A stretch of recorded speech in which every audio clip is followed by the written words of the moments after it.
Alors bonjour à tous, aujourd'hui nous allons faire le récit de Saint Julien, évêque de Cuenca et confesseur.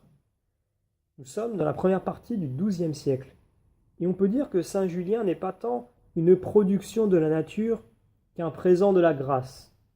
Son père et sa mère, qui demeuraient en la ville de Burgos, furent longtemps mariés sans avoir d'enfants. Mais enfin, après plusieurs dévotions qu'ils firent pour obtenir cette bénédiction du ciel, ils eurent notre saint qui naquit en la même ville, l'an de notre Seigneur 1127. En sortant du sein de sa mère, il leva son petit bras et donna la bénédiction à toutes les personnes qui étaient présentes en faisant le signe de la croix, comme font les évêques quand ils bénissent le peuple. Lorsqu'on le baptisa, on entendit une très agréable musique d'anges qui chantait « Aujourd'hui est né un enfant qui n'a point son pareil en grâce. » Et quand on a fut à l'imposition du nom, il parut un homme vénérable, la mitre en tête et la crosse en la main, qui dit tout haut « Il doit s'appeler Julien. » Ces brotiges étaient de grands présages de sa sainteté. En effet, il en donna des marques dès son enfance, pratiquant plusieurs mortifications, jeûnant 3 jours par semaine et disant quantité de prières qui s'étaient prescrites pour chaque jour. Comme il avait une grande vivacité d'esprit, il se rendit en peu de temps très habile dans les arts libéraux et dans la théologie, dont il fit des leçons publiques, après y être devenu un très savant maître. Ses parents étant décédés, au lieu de se marier comme on le lui conseillait, il se retira dans une petite cabane qu'il fit bâtir près du monastère de Saint-Augustin de Burgos et d'un ermitage où avait vécu autrefois saint Dominique de Silos. Là, il se prépara à recevoir les ordres sacrés jusqu'au sacerdoce. Quand il se vit honoré du caractère de la prêtrise, son occupation était l'oraison, la sainte messe qu'il célébrait tous les jours avec abondance de larmes à l'autel du Saint Crucifix, la lecture de la Sainte Écriture et des Saints Pères, la conversion des âmes et enfin la prédication de l'Évangile dans plusieurs provinces du royaume. Sa vertu fit jeter les yeux sur lui pour le faire archidiacre de la ville de Tolède, puis évêque de Cuenca, nouvellement regagné sur les morts. Cette dignité, quelque élevée qu'elle fût, ne lui fit point perdre les sentiments d'humilité qu'il avait.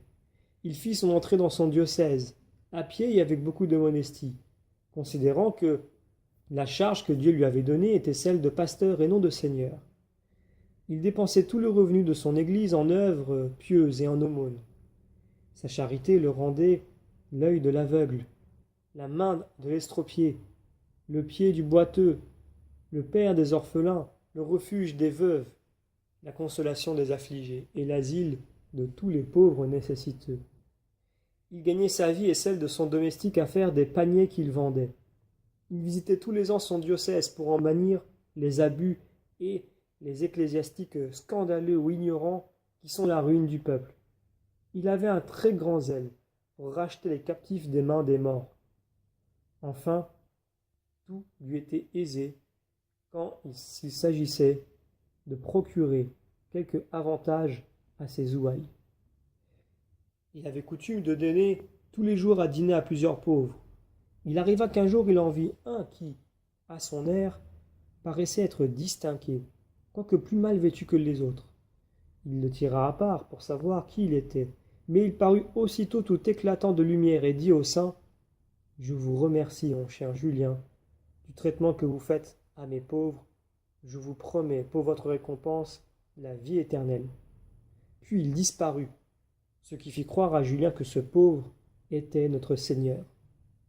La providence divine pourvoyait miraculeusement à ses besoins pour lui donner moyen de faire ses charités, soit en multipliant le blé de son grenier, ou lui en envoyant par des voies extraordinaires, comme il arriva dans un temps de famine. Le blé ayant manqué, on vit venir une longue file de mulets, chargés de sacs de froment, sans qu'il se présentât personne pour en demander l'argent. Et après avoir été déchargés, les bêtes de somme s'en allèrent sans que l'on pût savoir ce qu'elles étaient devenues. On raconte que le saint, ayant commandé à son maître d'hôtel, nommé Lerme, de faire distribuer ce blé selon la nécessité de chacun, Celui-ci le fit avec tant de ferveur qu'il mourut de la peine qu'il s'y était donnée. Il fut enterré derrière le chœur de l'église de Burgos. Il est honoré comme saint. Sa charité ne parut pas moins dans un temps de peste qu'il fit enfin cesser par ses ferventes prières et son crédit auprès de Dieu. On remarque que tous ceux qui pouvaient toucher de ces petits paniers qu'il faisait se trouvaient aussitôt guéris. Et même depuis son décès, on a expérimenté l'efficacité de ce remède en plusieurs grandes maladies. Le démon ne put souffrir une si éclatante vertu.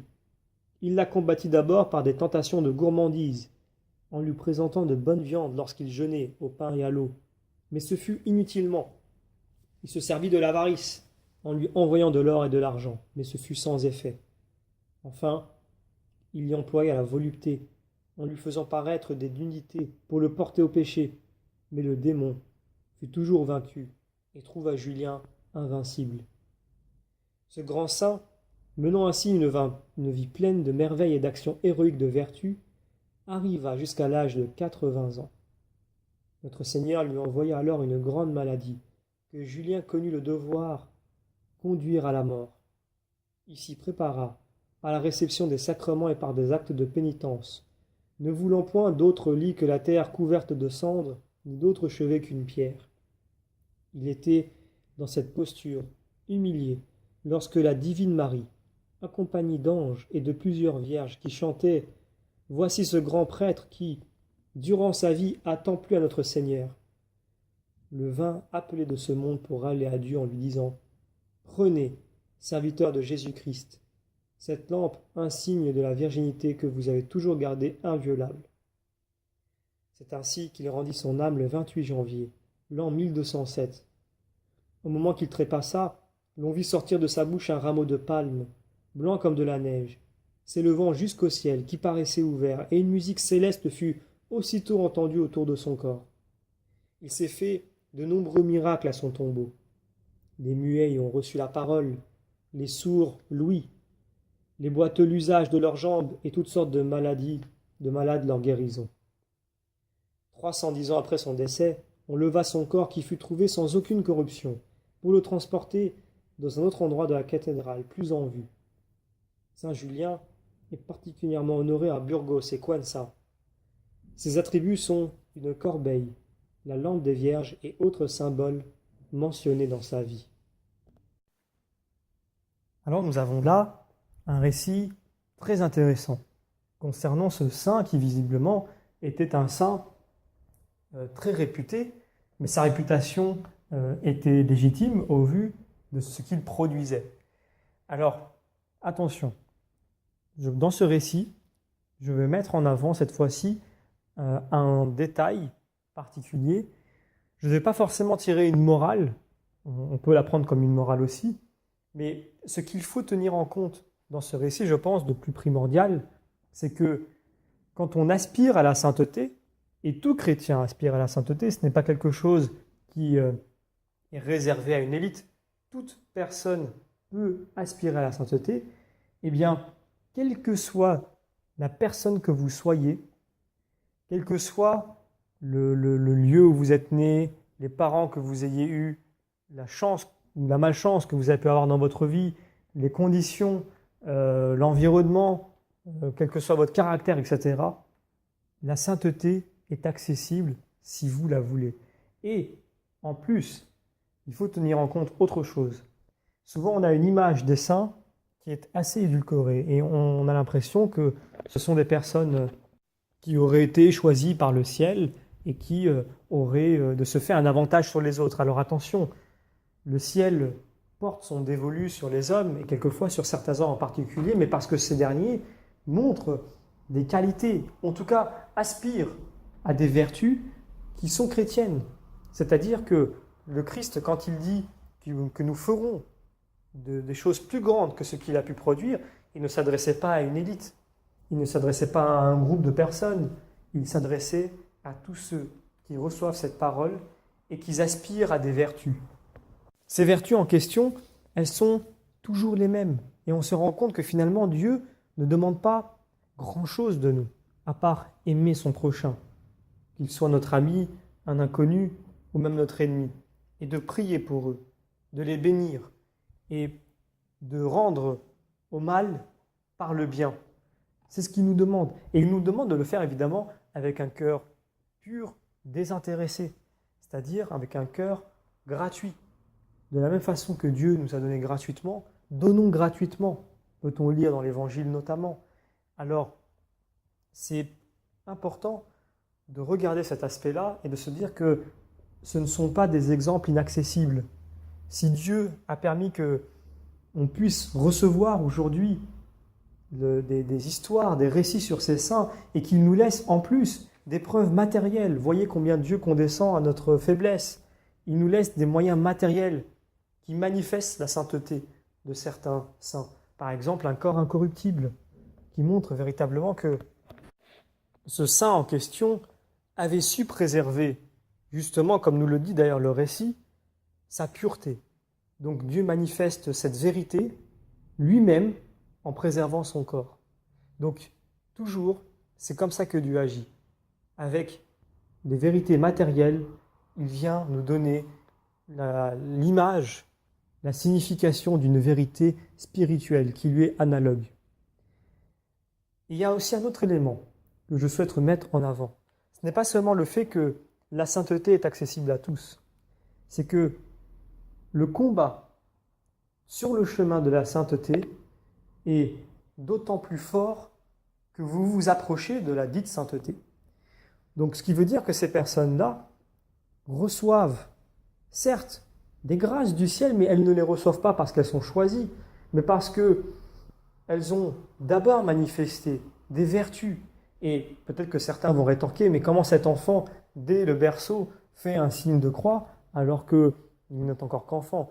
Eh bien, tout simplement parce que Dieu connaît par avance, évidemment, la vie de chacun, et il savait quel est le saint, quelle est la personne qu'allait devenir Saint Julien.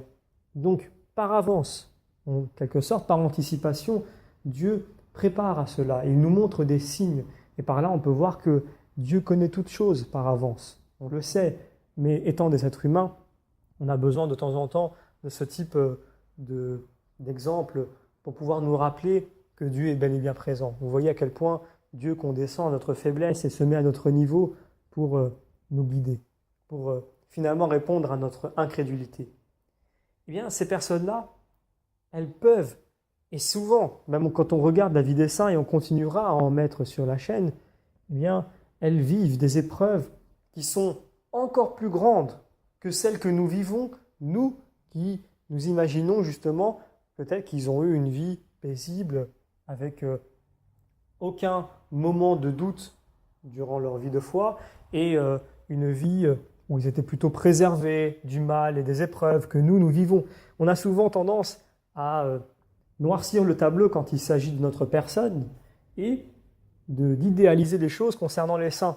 Alors qu'en réalité, beaucoup d'entre eux, si ce n'est la très grande majorité, ont vécu des épreuves bien plus difficiles que les nôtres. Et peut-être que nous n'aurions même pas pu résister à certaines de ces épreuves dans la condition où nous sommes aujourd'hui, sans avoir cherché à acquérir les vertus que eux se sont efforcés d'acquérir. Donc d'une part, on peut acquérir ces vertus que Dieu nous demande non pas parce que ce sont des conditions que Dieu a mis sur un papier et auxquelles nous devons répondre, simplement parce que Dieu est exigeant, mais parce que cela correspond à la nature même de Dieu. Et si nous voulons vivre avec Dieu, si nous voulons vivre dans la présence de Dieu, eh bien il faut devenir comme Dieu, à savoir humble, amour, miséricorde. Et de ce fait, ces vertus qui ne sont pas faciles à obtenir, attention, je ne dis pas que le chemin de la sainteté est un chemin qui est facile, mais c'est un chemin à la portée de tous, parce qu'il y a quelqu'un qui nous aide sur ce chemin, c'est Dieu lui-même. Et on le voit dans ce récit de Saint Julien. Mais pour revenir à ce que je disais auparavant, il y a aussi des combats spirituels très forts, parce que le malin ne veut pas que l'homme prenne ce chemin vers Dieu. En passant par ces épreuves, il espère le faire chuter. Il se dit que si je lui montre les voluptés charnelles, si je lui montre les richesses matérielles, si je lui montre tout ce qui peut exciter le regard gourmand, donc les bonnes tables, eh bien, peut-être qu'il va changer et qu'il va tomber dans le péché et qu'il va finalement préférer un petit bonheur temporaire qui est en fait bien maquillé et qui représente bien des peines déjà qui commencent dans cette vie et qui continuent dans la vie suivante si jamais on choisit de garder, de faire ce choix du péché plutôt que le choix de Dieu. Eh bien, il se trompe bien souvent parce que bien des hommes finissent par se rendre compte que tous ces choix qui mènent vers le péché, qui sont des choix de péché donc qui mènent vers la perdition, ce sont des choix qui rendent malheureux et l'homme n'est pas fait pour des petits bonheurs temporaires qui en plus ne sont que des bonheurs maquillés. Il y a tromperie sur la marchandise. Avec Dieu, il n'y a aucune tromperie. C'est pour ça que Dieu est cash. C'est pour ça que Dieu n'édulcore pas les choses. Et quand il y a des épreuves, on le voit dans ce récit d'ailleurs, et on le voit dans tout le livre de l'Apocalypse, Dieu ne se cache pas d'être celui qui peut être derrière cette épreuve-là. Il peut la laisser venir alors qu'il pourrait l'en empêcher. Et pourtant, il nous en faudrait peu pour que notre foi vacille. Il nous en faudrait peu pour que nous cessions de croire, tant nous sommes faibles. Mais Dieu ne triche pas sur la marchandise. Alors, il est cash, il est direct, et il ne nous ment pas. À la différence du malin qui cherche à nous tromper, qui cherche à nous attirer, un petit peu comme quelqu'un qui souhaiterait vendre un objet qui ne fonctionne pas, ou un objet qu'il sait qu'il ne fonctionnera plus au bout de 2 semaines, 3 semaines, 1 mois. Donc, il le met en avant, il ajoute peut-être des caractéristiques qui ne sont pas forcément très justes, il fait plein de promesses, et puis une fois que vous avez l'objet entre les mains, qu'il n'est plus seulement à une distance du regard, mais qui est dans la main, et que vous l'utilisez, vous vous rendez compte que finalement, vous n'êtes pas si heureux que ça ne vous a pas donné tant de bonheur que ça, et qu'en plus, peut-être que d'ici 6 mois, vous l'aurez complètement oublié, voire peut-être qu'il sera tombé en panne avant. Voilà comment le diable procède avec les hommes. Et c'est ainsi qu'il fait tout pour essayer de les détourner de ce chemin de sainteté qui est l'oubli de soi pour son prochain et pour Dieu, en tournant les hommes vers eux-mêmes, vers l'égoïsme, vers la vanité, vers l'orgueil. Alors il ne faut en aucun cas penser que ces personnes ont un quelque avantage par rapport à nous et surtout qu'ils sont épargnés par des épreuves. Il faut regarder la vie notamment du saint curé d'Ars par exemple, ou du Padre Pio. Et il faut regarder la vie de ces saints en détail pour se rendre compte que non seulement ils ont fait de grands efforts pour obtenir ces vertus, on le voit, le texte nous dit que déjà très jeunes, ils jeûnaient, ils priaient sans cesse. Et finalement, c'est le cœur qui est mis en avant. C'est un cœur qui est humble, reconnaissant du fait que Dieu existe et qu'il nous aime et que nous lui sommes redevables. Et qu'évidemment, nous sommes tellement redevables à Dieu que jamais nous ne pourrons lui rendre ce que lui nous a rendu. Si nous sommes dans une situation où nous devions rendre à Dieu ce qu'il nous a donné, jamais, même l'éternité, ne pourrait suffire pour que nous puissions rendre à Dieu tout ce qu'il nous a donné. Et pourtant, Dieu ne demande pas de lui rendre ce qu'il nous a donné, puisque ce qu'il nous a donné est gratuit, mais pour que nous puissions jouir justement de ces biens éternels que lui nous fait à une toute petite dose, une dose vraiment infinitésimale, une dose toute petite. Il nous l'a fait goûter un petit peu sur terre pour que nous sachions de quoi il s'agit. Et de même, il nous fait goûter une quantité toute petite de peine qui pourrait se prolonger dans l'éternité si nous choisissions de refuser l'amour de Dieu. Et alors, cela nous laisse pantois, puisque si l'on doit s'imaginer ce qui est impossible, tous ces biens qui nous attendent de l'autre côté, que Dieu veut nous offrir gratuitement, en l'échange simplement d'accepter son amour et de marcher sur un chemin de sainteté qui nous mène à devenir comme Dieu, donc à aimer gratuitement sans attendre un retour, à aimer d'un amour désintéressé et à prier pour nos proches, pour nos ennemis, à faire l'aumône pour les pauvres. Eh bien, si l'on réfléchit à un tout petit peu en nous disant mais c'est très peu en fait ce que Dieu nous demande, et puis pour un temps court, et puis pour notre bien surtout, puisque c'est ce qui nous rend heureux. Donc on voit que ce que Dieu nous demande n'est rien d'autre que ce qui nous rendra heureux maintenant déjà, et dans la vie future, et que c'est ce qui nous correspond. Dieu ne nous a pas créés pour que nous soyons paresseux et que nous ne fassions rien et que nous attendions le salut. Déjà dans le jardin d'Éden, eh bien, on peut prendre un sens symbolique à cela, mais Adam travaille dans le jardin. Adam aussi donne des noms aux animaux. Vous voyez, Dieu n'a pas mis Adam dans une sorte de berceau dans le jardin d'Éden et dans un lieu où il profite simplement du beau temps, du bruit de l'eau et de la belle vue qu'il a des paysages. Dieu nous appelle à travailler pour lui. Mais le travail qu'il nous donne est bon pour nous. C'est un travail qui nous rend heureux. C'est extraordinaire. Si l'on cherche un tout petit peu à méditer combien ce que Dieu veut pour nous est bon pour nous, on le ferait sans même chipoter, sans même se poser la question. Mais comme nous sommes toujours un petit peu attachés aux choses matérielles, à des choses égoïstes, à des choses temporaires, des choses même quelquefois hypocrites, qui nous donnent des petits biens immédiats, des petits bonheurs immédiats, qui sont temporaires et comme je l'ai dit tout à l'heure, qui sont maquillés. Eh bien, si on se détachait un petit peu de ça, volontairement, qu'on fasse cet effort, et qu'on essaye de chercher les vertus, on se rendra compte qu'on peut être beaucoup plus heureux parce que Dieu sait ce qui est bon pour nous. Et il ne faudra pas oublier que sur ce chemin de sainteté, il faudra s'attendre à un combat spirituel, mais un combat qui est purificateur, qui n'est pas un combat dévastateur, puisque Dieu ne permet aux malins de nous attaquer que ce qui est bon pour nous. On le voit dans le livre de Job, que ce qui va nous aider justement à grandir, à être plus fort dans la foi, mais non pas quelque chose qui va nous faire chuter durablement et nous écraser et nous perdre, puisque l'homme est le seul qui puisse se perdre. L'homme est le seul qui puisse dire oui à Dieu. Évidemment, c'est Dieu qui se tourne vers lui aussi et qui l'appelle et qui le cherche. Mais l'homme a la possibilité de refuser. Et il se damne donc tout seul, puisque Dieu, jusqu'au dernier moment, jusqu'à la fin, fera tout pour faire changer d'avis cette personne. Il fera tout, il aura tout fait. Il aura tout essayé, toutes les façons possibles et imaginables, même celles qu'on ne peut même pas imaginer.